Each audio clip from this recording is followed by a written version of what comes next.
स्वामी समर्थ उद्योग समूह यूट्यूब चॅनलमध्ये आपलं सहर्ष स्वागत आहे.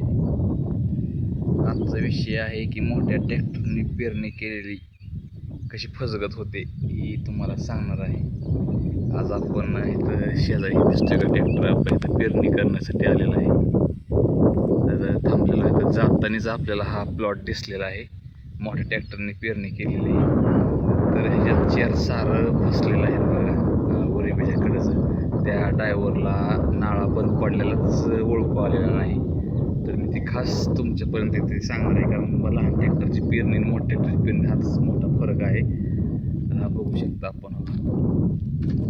हा नाळा चुकलेला आहे बघा. हे दिसतोय का? हे नाळा चुकलेला आहे. 4 नाळी पेरणी केलेली आहे. तुम्ही बघू शकता. ही मका 3 नाळा उगवली, चौथी ह्या साऱ्यात बी इकडला नाळा जाम झालेला आहे. एकच परत फिरून आले आहे. 3 नाळा उगवलेल्या आहेत.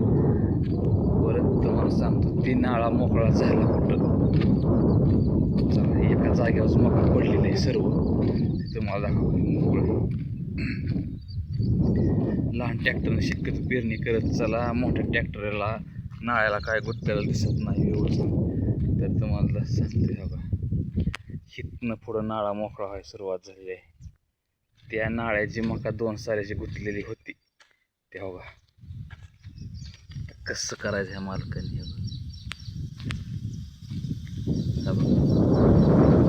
ह्या नाळ्यात सगळी पेरणी 3 साऱ्याचं बी बघा, एका साऱ्यातच तिथं नाळा मोकळा झालाय.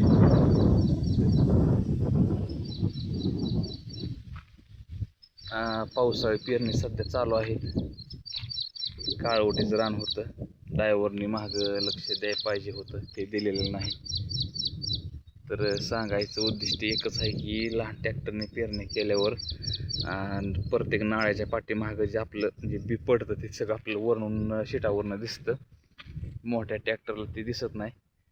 आणि ड्रायव्हर शेणा पाहिजे. अति शेणा ड्रायव्हर जर असेल तर ह्या चुका 100% होणार आहे. त्या 3 नाळं उगवल्या तर 1 नाळा फेल आहे. आता ह्या मालकाने काय करायचं, 3-4 साऱ्यात ही चपडप झाली. आणि दुसरा विषय असा आहे की वरिंबीच्या कडेला त्याचा जे वरिंबा सुटतोय, हा जो वरिंबा आहे हा तुम्ही बघू शकता. हा जो वरिंबा आहे, हा वरिंबा साईडला किती चपडप झाली आहे. वरिंबीच्या कडेला माती भरपूर बियाला पडल्यामुळं कसल्याच प्रकारचं माझी उगवण झालेली नाही. त्याची चपटप हा पूर्ण झालेला आहे. तर आपण आज नवीन भागात आलेलो आहोत. भरणेवाडी भागात आलेलो आहोत पहिल्यांदा. आपण फुल लोड चालू आहे. तर आता सुरुवात करा.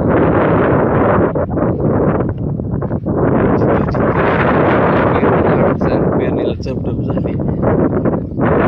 ट्रॅक्टर लोक सांगतात ते चांगलं